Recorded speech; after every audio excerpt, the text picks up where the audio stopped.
मंजिलें यूं को मिलती है जिनके सपनों में जान होती है, यूं ही पंख होने से कुछ नहीं होता, हौसलों से उड़ान होती है. या कार्यक्रमासाठी पहिल्यांदाच ज्यांनी पारितोषिके मिळवलीत त्याचं मी पहिल्यांदा अभिनंदन करतो आणि माझ्या भाषणाकडे वळतो. या व्यासपीठावर उपस्थित असलेले माननीय माजी आमदार के.पी. पाटील साहेब, या महाविद्यालयाचे कुशल नेतृत्व प्राचार्य डॉक्टर संजय डी पाटील, माझे मित्र क्रीडा संचालक आणि शिवाजी विद्यापीठ कक्षेतील एक महत्त्वाचे क्रीडा संचालक नंदू पाटील सर, कारखान्याचे सर्व संचालक, ग्रामस्थ आणि तारुण्याच्या उंबरठ्यावर उभे असलेल्या माझ्या मित्रमैत्रिणींनो, इथून जात असताना नेहमी मी 15 दिवसाला ह्या रोडनं जात असतो, फेरी असते माझी. फक्त अडचण आहे की या परिसरामध्ये, या भागातला मी असून या परिसरामध्ये तसं अनविज्ञ किंवा अनोळखी असल्यासारखं आहे. कारण मी सरळ गाव जरी माझं असलं तर माझी कारकीर्द सगळी तिकडं म्हणजे रयतचा जो सगळा परिसर आहे व्यापू वाढलेला आहे त्या ठिकाणी गेलेले आहे. आणि जगाच्या पाठीवर कुठेही गेलं तर ह्या परिसरात मी नेहमी येत असतो. म्हणजे काय, हा राजर्षी शाहू छत्रपतींच्या पदस्पर्शानं पवित्र झालेला भाग आहे. इथली माती, इथली पिकं, इथली माणसं, त्यामुळे सहज शब्द ओठावर येतात. गुंतलेले प्राण या रानात माझे, गुंतलेले प्राण या रानात माझे, फाटकी ही झोपडी काळीज माझे, मी असा आनंदने बेहोश होता, शब्दगंधे तू मला बाहूत घ्यावे, या नभाने या वेळेला दान द्यावे, या नभाने या वेळेला दान. आणि हा असा परिसर कुठेही जरी जगाच्या पाठीवर कुठेही जरी गेलं तर इथे एक अट्रॅक्शन असतं इथलं. साहेब काहीतरी माझ्याकडे तुम्ही या मोरे हायस्कूल आहे ना, आपलं मोरे हायस्कूलजवळ एक टेकडी आहे, त्या टेकडीवर एक मी घर बांधलेलं आहे. तिथं टेपल मैफिल वगैरे असते, तिथं मस्त आपण सगळं तबला पेटी वगैरे ठेवलेला आहे. सध्या मी पूर्ण वेळ गाणं करतो. रयत शिक्षण संस्थेचा आणि कर्मवीर भाऊराव पाटलांच्या चरित्राचा पदस्पर्श झाल्यामुळे मी संस्थेला वाहून घेतलं. आणि आज सुद्धा रयत शिक्षण संस्थेची कला क्रीडा अकॅडमी आहे. आमच्या भरपूर शाखा आहेत. भारतातील आणि आशिया खंडातील सर्वात मोठी आमची संस्था आहे. आमच्या 750 शाखा आहेत. आणि कला क्रीडा अकॅडमी जी संस्थेची आहे त्या संस्थेचं अजून माझ्याकडे प्रमुख पद आहे.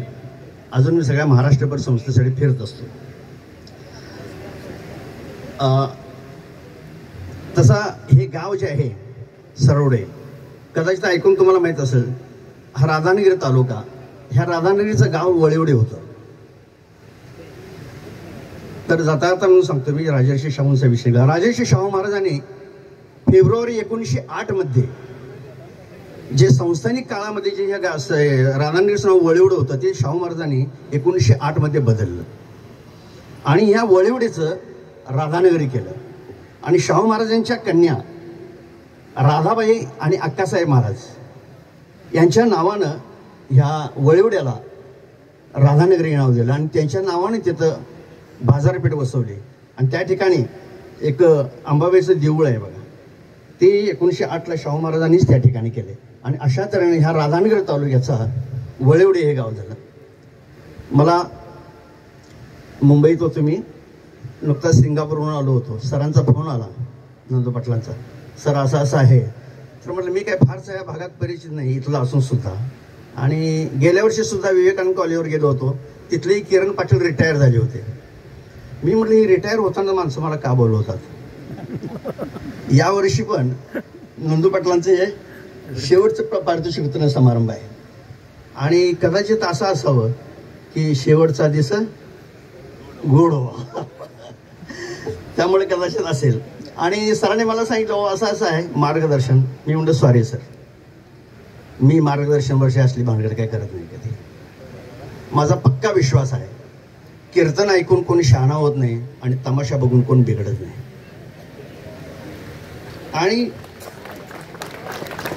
ह्या विचारानं आम्ही फक्त हितगुज मुलांशी स्टाफशी हितगुज करणं, एक संभाषण करणं अशा उद्देशानं म्हणलं या ठिकाणी येत. पण तरीसुद्धा जाता आता मी एवढं सांगेन, विद्यार्थी मित्र, ज्या वयात तुम्ही आहात, आयुष्याची पहिली 25 वर्ष जर तुम्ही गाढवासारखे राबलात तर पुढे 50 वर्ष राजासारखे राहाल.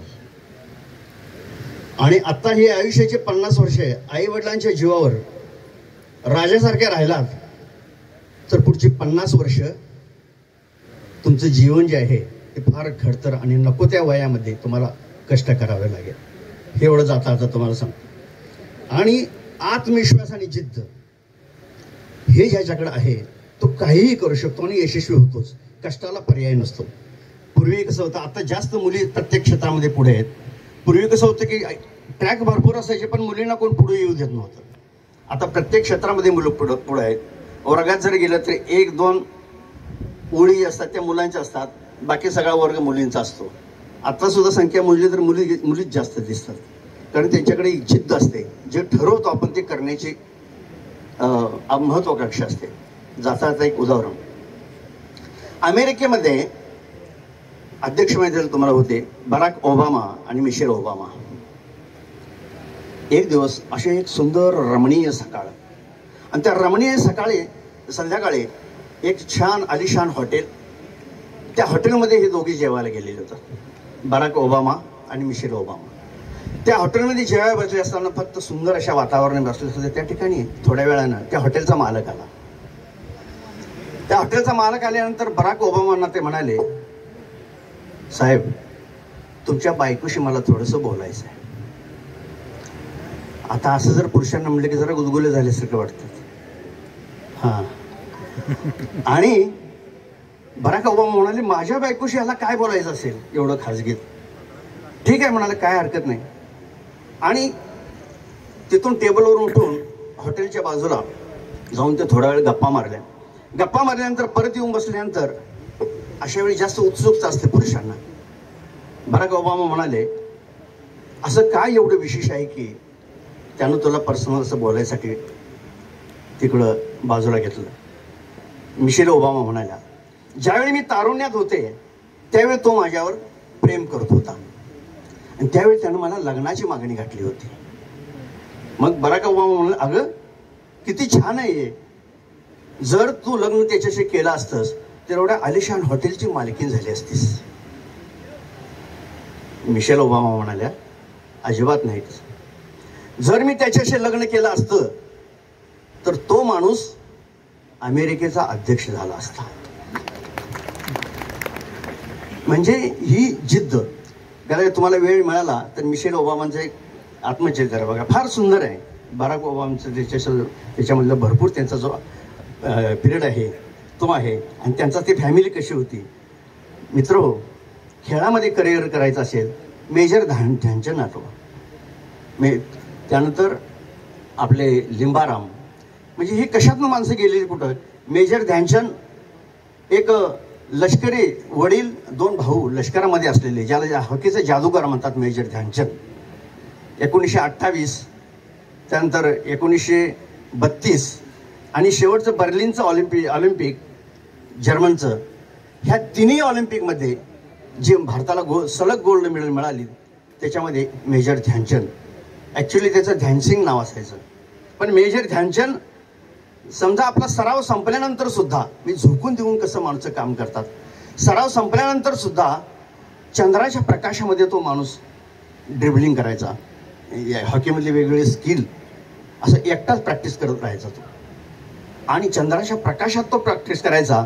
म्हणून त्याला मेजर ध्यानचंद म्हणायला लागले, ध्यानसिंगचं ध्यानचंद म्हणायला लागले. लिंबाराम हा माणूस तुम्हाला माहीत असेल की आदिवासी समाजातला माणूस, तीर कमट्यानं तो पक्षी वगैरे मारायचा, आणि Sai sports authority of India यांनी त्याचा शोध घेतला, त्याला आयुध पुरवली, आणि तो पुढे खूप चांगला एक मोठा आपल्या भारताला खेळाडू मिळाला. मित्रहो, तुमच्याकडे जे काय आहे ते सिद्ध करायचा प्रयत्न करा. कष्टाला पर्याय नाही, आणि कोण नाही कोणतरी उभा राहतच असतं. एक आपलं राजर्षी शाहू महाराज म्हणजे त्यांच्या पदरीतरी काही खेळाडू असायचे, कलाकार असायचे, अभिनेते असायचे, पण गुणग्राहकता जी होती त्यांची ती अत्यंत फार मोठी होती. एकदा त्यांनी शास्त्रीय संगीताचं अल्लादिया खान साहेबांचं गाणं ऐकलं. अल्लादिया खान साहेब तुम्हाला कदाचित माहीत असेल, आपला कोल्हापुरामध्ये देऊळ क्लबच्या तिथं अर्धपुतळा आहे बघा अल्लादिया खान साहेबांचा. तर अल्लादिया खान साहेबांचं एकदा गाणं ऐकलं आणि शाहू महाराजांनी गाणं ऐकल्यानंतर म्हटलं की बाबा राज दरबारी आमच्याकडे तुम्ही एक दरबारी गायक म्हणून राहा. अल्लादिया खान म्हणाले, माझं 16 माणसांचं कुटुंब आहे आणि या 16 माणसांच्या कुटुंबामध्ये मी एकटा कमवणार, तुमच्याकडे राहणार आणि इतके 16 माणसांचा तुम्हाला बोजा पडेल. महाराज म्हणाले, तुम्ही उद्या या, मी तुम्हाला काय बोलायचं मी बोलेन. दुसऱ्या दिवशी एक हत्तींची ओळ अशी लावलेली होती आणि मोठ्याच्या मोठं असं ताट घेऊन त्यामध्ये कणकेचे गोळे होते. ते 1-2 माणसं मागे होती. ते महाराजांच्या हातामध्ये ते कणकेचा गोळा द्यायचे आणि त्या हत्तीला भरवायचे. खान साहेब आले महाराजांच्या मागे, महाराज पुढे जातायत, खान साहेब मागून असं चालत चालत चालत कडेच्या हत्तीपर्यंत गेले आणि त्या तिथे गेल्यानंतर महाराज म्हणाले, जो माणूस 150-200 हत्ती पाळू शकतो त्याला तुमच्या 16 माणसांच्या कुटुंबाचं काय. आणि त्यानंतर मरेपर्यंत तो माणूस ह्या कोल्हापूरच्या गादीला एक राज दरबारी गायक म्हणून त्या ठिकाणी शेवटपर्यंत राहिलेत. आणि अशा प्रकारे आपल्याकडे जे गुण आहेत ते सगळ्यात अडचणीचं काय माहिती आहे का मित्र, की आपल्याकडे काय आहे त्याचा शोध लागत नाही. ज्यावेळी शोध लागतो आणि तिथं झोकून देऊन आपण काम करतो त्या ठिकाणी तुम्ही निश्चित यश तुम्हाला मिळत असतं आणि वेगवेगळ्या क्षेत्रामध्ये तुम्ही नाव कमवू शकता. आणि सध्या सगळ्यात अत्यंत गरजेची गोष्ट म्हणजे की सहनशीलता माणसाची कमी झालेली आहे. आपण लगेच सहनशीलता बाजूला ठेवून एकामेकाच्या अंगावर जाणं किंवा लगेच आता बऱ्याचशा मुलांची किंवा थोड्याशा कारणावरून बघा आत्महत्या करणं किंवा हे जे असं जे आहे म्हणजे जे बदललेलं आहे वातावरण जे बदललेलं आहे ते कुठेतरी कमी व्हायला पाहिजे. यात उत्कृष्ट तुम्हाला उदाहरण सांगतो, नेल्सन मंडेला एकदा हॉटेलमध्ये एका बसले असताना त्यांचे सगळे असे सहकारी असताना शहरामध्ये फिरीसाठी गेले होते आणि त्या ठिकाणी गेल्यानंतर जेवणाची ऑर्डर दिल्यानंतर समोर एक माणूस बसला होता. तो समोरचा माणूस बसल्यानंतर नेल्सन मंडेला आपल्या सेवकाला म्हणले, अरे त्याला पण इकडं बोलव आणि आमच्या शेजारी जेवायला बसव. नेल्सन मंडळाने त्या माणसाला ओळखलं होतं. तो माणूस आला, लाजत होता आणि बसल्या बसल्या थोड्या वेळाने जेवणाचं ताट आल्यानंतर त्याचे हातपाय कापत होते, थरथरत होता तो आणि पटापट त्याने जेवण केलं आणि तो माणूस निघून गेला. मंडळांचे सेवक म्हणाले, महाराज साहेब हा माणूस खूप आजारी दिसतो, त्याला सरळ जेवता पण येत नव्हतं. तर नेल्सन मंडेलाने सांगितलं, नेल्सन मंडेला बरेच दिवस तुरुंगात होते, त्यांनी सांगितलं की मी ज्यावेळी तुरुंगामध्ये होतो, ज्या बराकीमध्ये मला ठेवलं होतं त्या बराकीमध्ये माझ्या अत्याचार करणं किंवा माझ्यावर वाश ठेवणं त्यासाठी तो माणूस होता. ज्यावेळी मी तहानेने व्याकुळ असायचा त्यावेळी मला पाणी न देता तो माणूस माझ्या तोंडावर लघवी करायचा आणि त्या माणसाला वाटलं की हा इतका मोठा माणूस झाला, अध्यक्ष झालेला आहे आणि त्याचा माझा आता तो बदला येईल, मला काही करू शकतो तो माणूस. परंतु त्याने काही तसं केलं नाही. त्याने सांगितलं, जर मी तसं काहीतरी केलं असतं तर त्याच्यामध्ये आणि माझ्यामध्ये काय फरक राहिला असता, असं त्यांनी. सूड आणि द्वेषाची भावना जी असते ती मित्रो, सूड आणि द्वेषाची भावना ही राष्ट्राला खाली खेचत असते. आज आपल्याला ट्रॅक इतके मोकळे आहेत, भरपूर छंद आहेत आणि हे काही वेळा कसं होतं की या छंदातून आपण व्यवसाय करू शकतो. एक उत्कृष्ट उदाहरण म्हणजे मी 10वीपर्यंत गुर राखायचो ह्या सरवडच्या माळावरच आणि नंतर मला असं शोध लागला की आपल्याकडे काहीतरी वेगळं आहे. त्यानंतर मी शास्त्रीय संगीताचा वगैरे अभ्यास केला. शिवाजी विद्यापीठामध्ये म्युझिक डिपार्टमेंटला होतो. नंतर हे करत असताना संस्थेमध्ये सर्व्हिस करत होतो. हे करता करता मला वाटायला लागलं की ह्यातून पैसे मिळतात, गाण्यातून पैसे मिळतात. आणि मग हे कर्मवीरांचे चरित्र वाचनात आल्यानंतर मी कळलं की आपण नाही काय नाही एक वाळूचा कण का असे ना थोडं आपल्याला करता येत असेल, आपली सर्व्हिस चांगली आहे, बाकी सगळं ठीक आहे, संस्थेने आपली सोय केलेली आहे.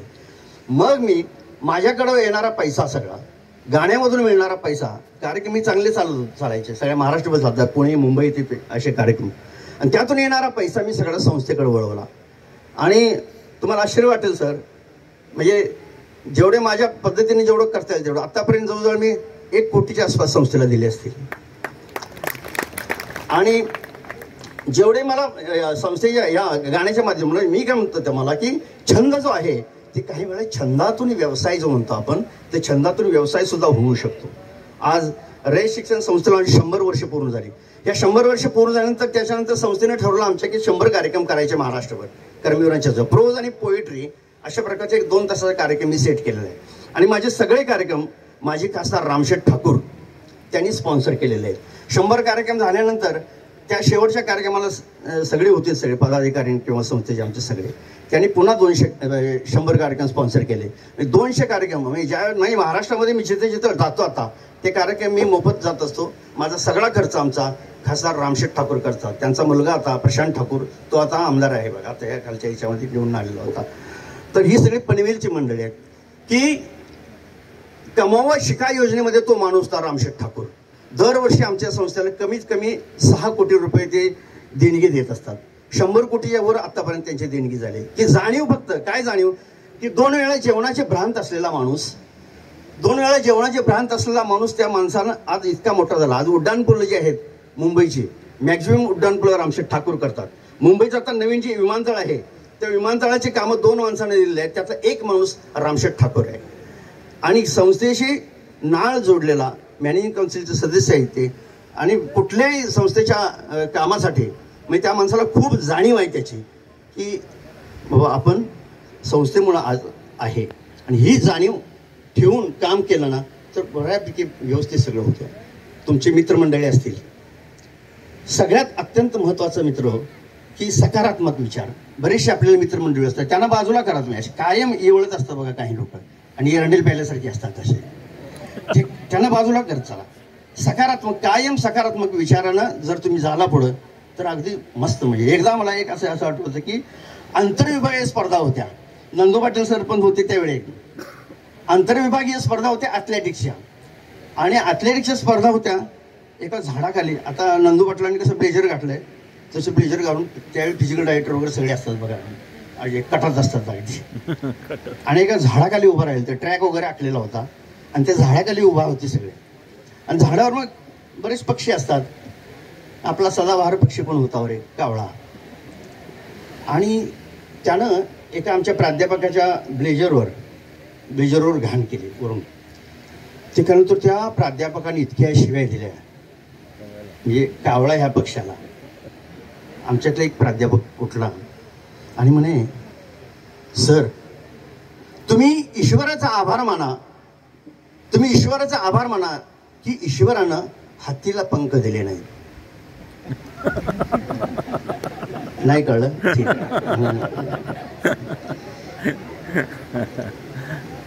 तर आज प्रत्येक क्षेत्रातील दिग्गज, मला एकदा इतकं वाईट वाटतं, प्रत्येक क्षेत्राचे दिग्गज आहेत ना आपल्या पुढच्या पिढीला बघायला मिळतील का नाही असं वाटतं एकदा.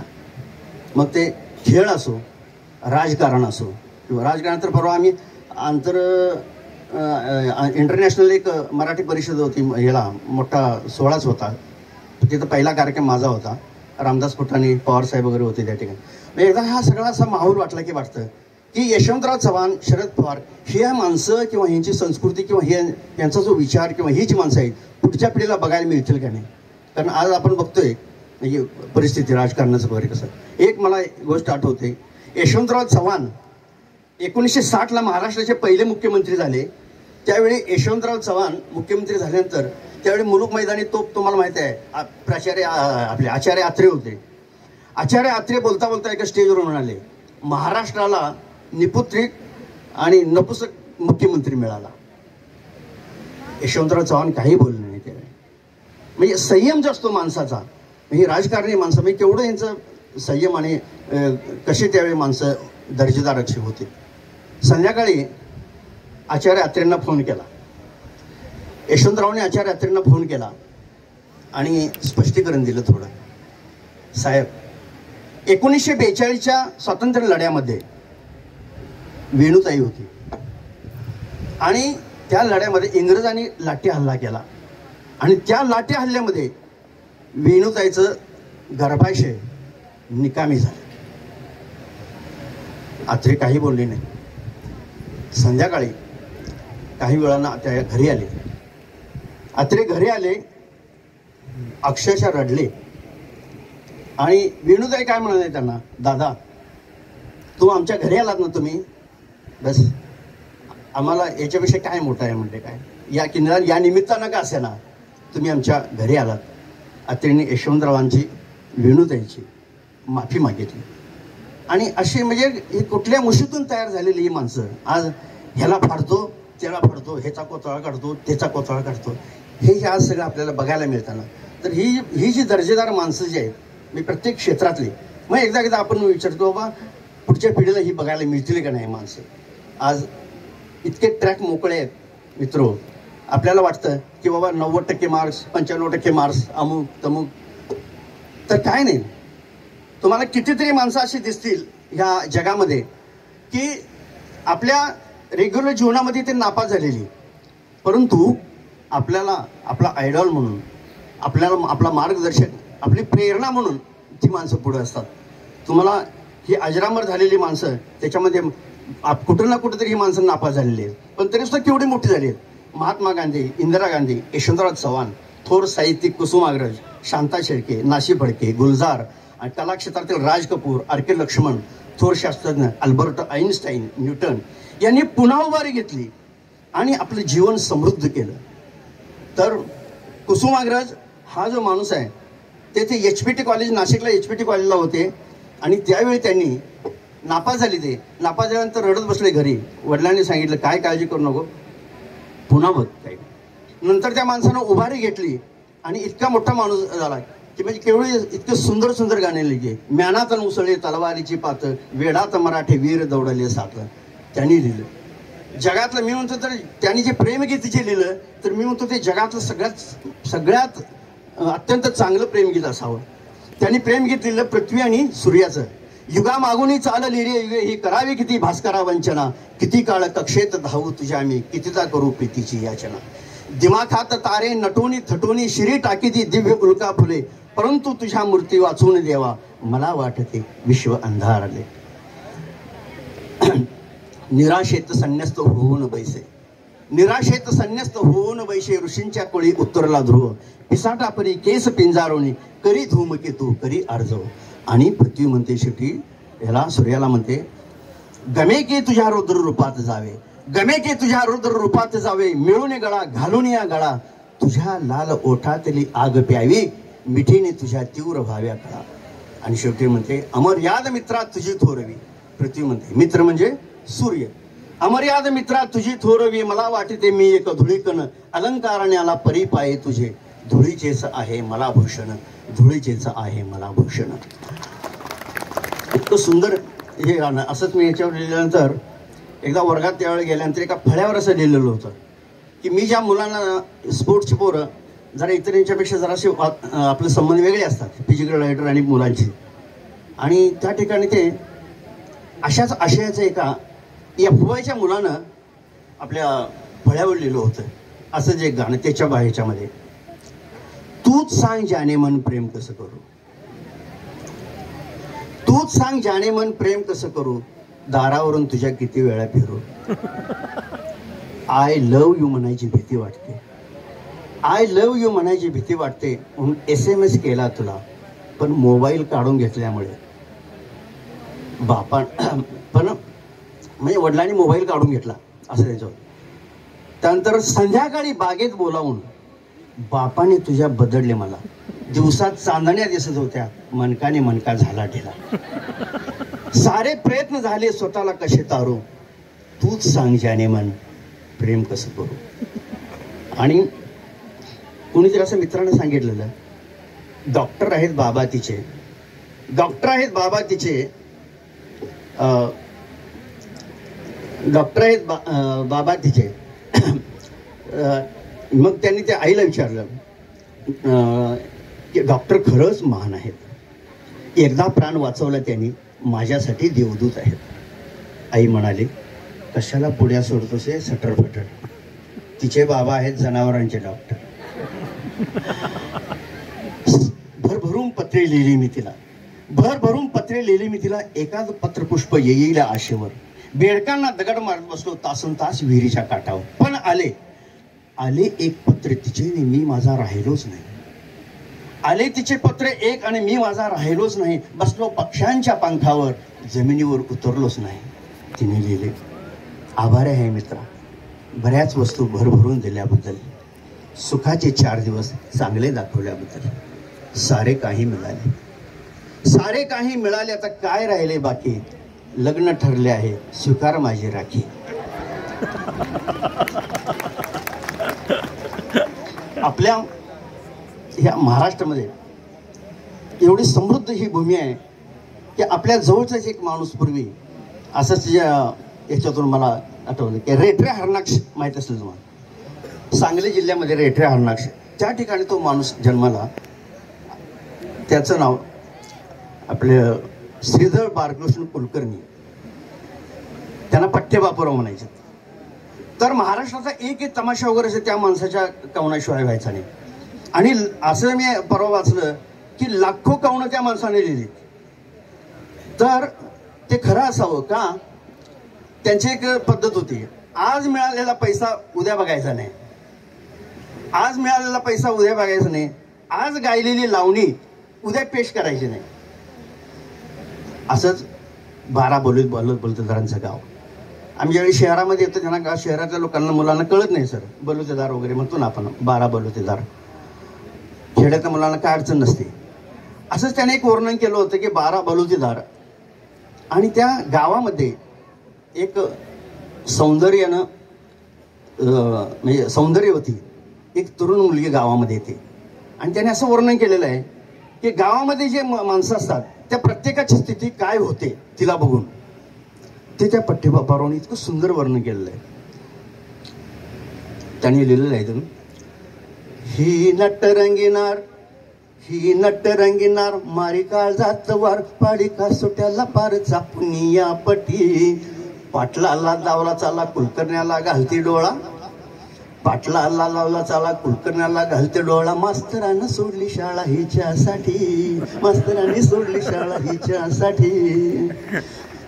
तेल्यापासून तेल बघा नेती, वाण्यापासून गुळ ही घेती, हिन गुजराला केला येडा, हिन गुजराला केला येडा.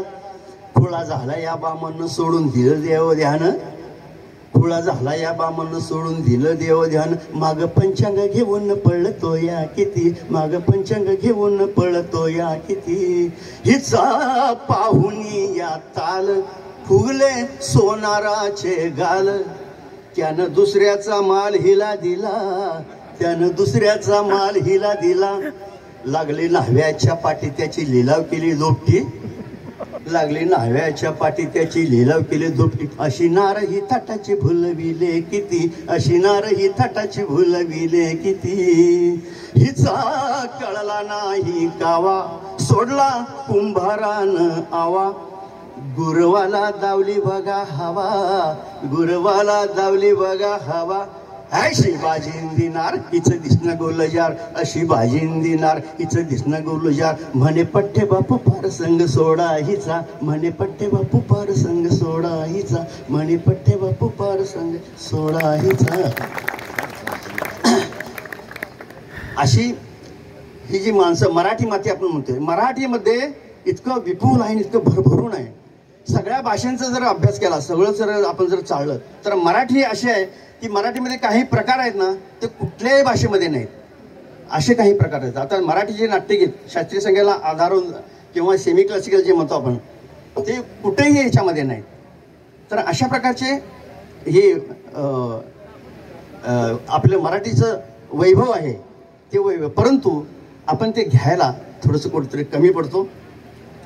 आणि म्हणून तुम्हाला म्हटलं मग अशी की प्रत्येक क्षेत्रातली ही माणसं आहेत, ही काय मुळातच अशी फार मोठी किंवा इतके टक्केवारी झाली असं अजिबात नाही. आईन्स्टाईनचे तरी त्याचा इतका अडचणीचं झालं होतं की शाळेमध्ये सगळी त्याला नावं ठेवायची शिक्षकांसह त्याच्या जाती धर्माच्या आधारावर, आणि मुलं तर त्याला दगड म्हणायची. जर्मनीमध्ये आईन म्हणजे एक आणि स्टाईन म्हणजे दगड, म्हणजे एक दगड असं म्हणून त्याला, आणि ते त्यांना एकलकोंडा जीवन जगायची वेळ आली. मग त्यांनी संगीताचा आधार घेतला आईन्स्टाईनने, आणि त्यानंतर व्हायोलिन वाजवायला लागले, पियानो वाजवायला लागले आणि संगीताचा अभ्यास करायला लागले पुन्हा. आणि तो माणूस 1901 ते 1905 ह्या 5 वर्षामध्ये त्यानं जे शोधनिबंध सादर केले त्यातलाच एक E=mc² ह्यावर त्यांनी संशोधन केलं आणि अणुबॉम्बच्या निर्मितीचा एक सैद्धांतिक पाया रचला आईन्स्टाईननं. ही सगळी ही जी मोठी माणसं आहेत ही सगळी कुठे ना कुठेतरी नापास झालेली असतात. म्हणून आपण आता इतकं असं होईल मला एवढंच पाहिजे तेवढंच पाहिजे, आई वडील जे मागं लागून जे करतात तसं अजिबात नाही. इतके ट्रॅक मोकळे आहेत सध्या. तुम्हाला जाता जाता एक उदाहरण सांगतो की माझा मुलगा IIT स्टुडंट, तर तो काय करतो आता फिल्म लाईनमध्ये आहे. सर ह्या भागातला तो एकमेव मुलगा असेल असा की म्हणजे स्क्रिप्ट रायटिंग करतो तो फक्त. त्याने फिल्म लाईनचा एवढा अभ्यास केला. मग आम्ही त्याला मध्यंतरी काळात आम्हालाही खूप नावं ठेवायची, मुलाला काहीही करू देतात. तर त्याच्या अगोदर तो इंटरनॅशनल आर्टिस्ट रामदाळ पळसुळे यांच्याकडे गुरुकुल पद्धतीने तबला शिकवत होता. माझ्या बरेच प्रोग्रामात असतो तबल्याला. तुम्हाला कधी आता वेळ मिळाला तर कधी या, मी गझलचे पण कार्यक्रम करतोय. 27 तारखेला माझा शाहू स्मारकला कार्यक्रम आहे गझलचा, त्यावेळी तो तबल्यावर तोच आहे. तर तो IIT स्टुडंट पोईला होता. सगळं सोडलं त्यानं आणि मला म्हटलं बाबा असं असं करायचं आहे. आम्हालाही काय समजा, कारण आपल्या भागातलं घरचं वगैरे कोणच ह्या लाईनमध्ये नाही आणि स्क्रिप्ट रायटिंग करतो तो. आज उत्कृष्ट जम बसलाय त्याचा. कदाचित तुम्हाला माहीत असेल वेब सिरीज बरेचसे आता सध्या लिहितो. पेठ पुराण तुम्हाला कदाचित माहीत असेल, पेठ पुराण वेब सिरीज, किंवा आता जे चालू आहे सध्या परवाच बाहेर बंदिश बँडेट्स, नसीरुद्दीन शहानं काम केलं आहे त्याच्यामध्ये आणि सगळे दिग्गज कलाकार आहेत. त्या वेब सिरीजचं स्क्रिप्ट रायटिंग दिगंत पाटील ह्या माझ्या मुलाने केलेलं आहे. तर इतके ट्रॅक मोकळे आहेत, म्हणजे मी सर्व्हिसच केली पाहिजे, मी इंजिनियरच व्हायला, मी प्राध्यापकच व्हायला पाहिजे, काय नाही भरपूर. आणि संगीत तरी मित्र एवढं आपलं भारी आहे. सगळ्या जगामध्ये आपलं काही असू दे, कशालाही कोणी नाव ठेवू दे, पण संगीत जे आहे भारताचं संगीत ते अत्यंत, जे संगीत आहे पूर्ण आपलं अत्यंत म्हणजे श्रेष्ठ दर्जाचं मानलं जातं. मध्यंतरी मी मॉरिशसला गेलेलो आणि म्हणजे खेळ आणि संगीत ह्या विषयावरच थोडासा चर्चेचा विषय होता. तर त्या ठिकाणी 4 वेळा स्टँडिंग ओवेशन केलं सर फॉरेनच्या लोकांनी. मी एकच तंबोरा लावला होता असा आणि एक गाणं असं छेडलं सेमी क्लासिकलमध्ये.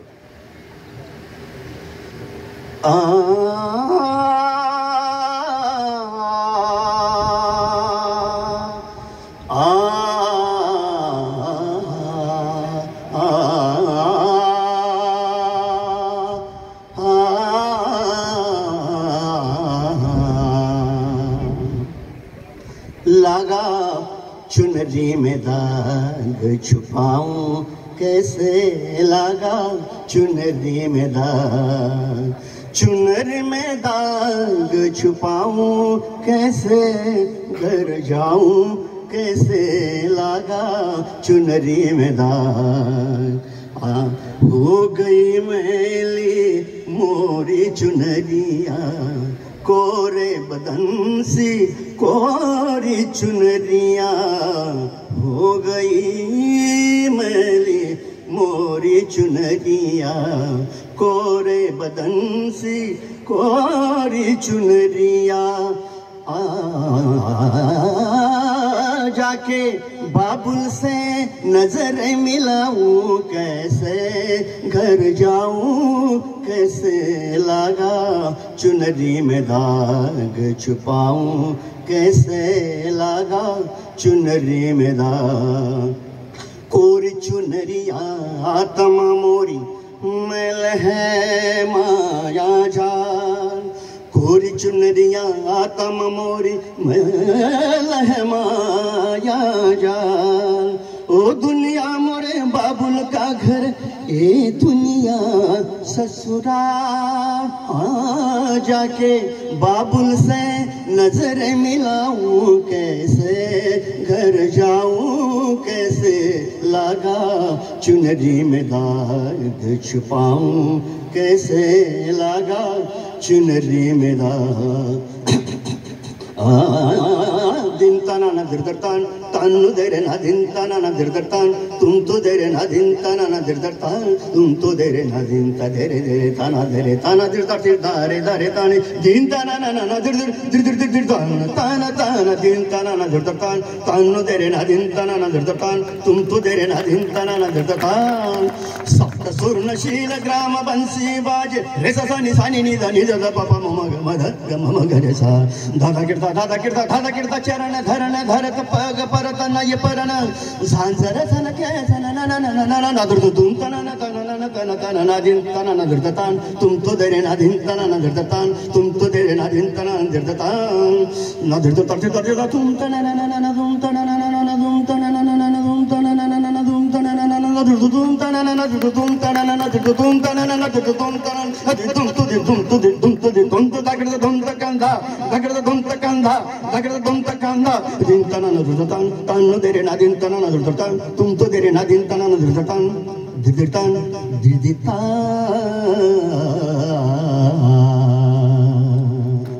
धन्यवाद धन्यवाद धन्यवाद.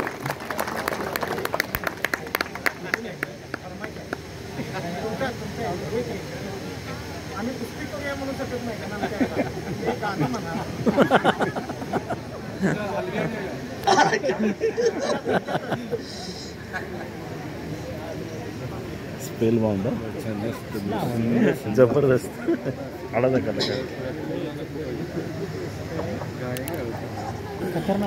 खतरनाक ते नेहमी आमच्या सभासद वगैरे किंवा मॅचेसला वगैरे एकत्र असतो ना, त्यामुळे बरेचसे लोक हक्कानं मानगोटीवर बसून कायदे करून घेतात. असं त्यातलेच आमचे एक नंदू पाटील. आणि जाता आता मी एक अशीच विनंती करेन की पाटील साहेबांना की ही जी रिप्लेसमेंट आहे नंदू पाटलाची, ते आता रिटायर होत आहेत, अशाच तोला मोलाचा दर्जेदार माणूस इथं भरा. तुमचं क्रीडा विभाग खूप चांगला चालला आहे. तुम्हाला असं सायलेन्स पाहिजे का उडत्यात आलीच पाहिजे? उडत्यात आले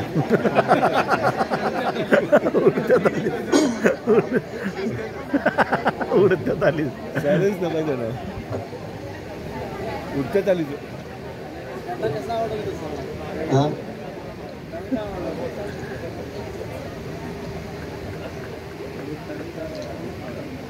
ह्याला एक माझा एक दुसरा एक ह्या गझल दिल से गझल म्हणून जो असतो त्याला सायलेन्स गाणी किंवा शास्त्रीय संगीतावर थोडीशी सेमी क्लासिकल वगैरे असं असतं.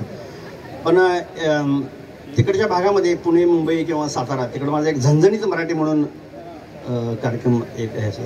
त्याच्यामध्ये खूप हे सगळे हे जे प्रकार असतात पूर्वीचे ते सगळे मी याच्यामध्ये मराठीमध्ये. गेल्या वर्षी केशवराव वसले नाट्यगृहाला कार्यक्रम आमचा होता एका मत्तीसाठी झणझणीत मराठी. त्याच्यामध्ये नको नको. तर त्याच्यामध्ये काय असतं की बाबा साधारण 60-65च्या दरम्यान म्हणजे राजा परांजपे, त्यानंतर सुधीर फडके, गदिमा या लोकांनी जे काही कवनं केली होती आणि आत्ताची जी पिढी आहे यांना फारशी ती ऐकायला मिळत नाही. तर तशा प्रकारचे मी ते बरेचसे म्हणजे त्याच्यामध्ये असं हे केले होते. त्याच्या झणझणीत मराठी. कधी केशवरावला वगैरे असला कार्यक्रम तर तुम्ही या, मस्त मजा करता येते चांगले. तर त्याच्यामध्ये असे हे प्रकारचे आणलेले किंवा आता सवाल जवाब वगैरे माहीत नसतं आपल्याला वगैरे असं. अग चिव चिव चिमणे वटवट करुनी नकोस दाऊ तो राग. तर त्याच्यामध्ये पूर्वी काय असायचं, हा एका बाजूला अशा स्त्रिया बसलेल्या असायच्या, एका बाजूला असे पुरुष. मी अजून इथे तसंच दिसतं, शहरात तसं दिसत नाही. सगळे मिक्स वगैरे असायचं, पण पूर्वी तसं होतं. मग ते एकामेकाला नामोहरण करणं हा त्यातला प्रकार असायचा. म्हणून ते म्हणते अग चिव चिव चिमणे वटवट करुनी नको सदाऊ तो राग. मग ते का ढोलकीवाला माझ्याकडे महाराष्ट्रातलं एक 10 ढोलकीपटू त्यातला माझ्याकडे काय सर हे तोडा बेडा असं हे झंझणी वाटतो समज ते म्हणजे पूर्वी फेट उडवायचं ना तसे पोरी मागून ओढण्या उडवतात. अगं चिव चिव चिमणे वटवट करून नको सदाऊ तो राग. आणि वर वर चढला पतंग तुझा तरी हातात माझ्या दोरा ग ग ग ग माझे राणी. त्यानंतर डिंग डिंग डिंग डिंग डिंग डिंग डिंग. त्यानंतर एवढं झाल्यानंतर तिकडची बाजू ग बसेल का मग तिकडून येऊन जात. अरे अक्कल म्हणजे भक्कल हाय 4 रुपयाच्या नारळाच. अरे अक्कल म्हणजे भक्कल हाय 4 रुपयाच्या नारळाच. आणि मुकड्याला रूप हाय उंदराच आणि हातपाय दिसत्यात झुरळाच. माझ्या राजा टिंग टिंग टिंग टिंग टिंग टिंग टिंग अशा प्रकारचं सवालचे बाबा वगैरे असायचे. आणि मग ते उडत्या चालायचे गाणी बाकीचे असं ते मी नाही तुम्ही ऐकलं असं.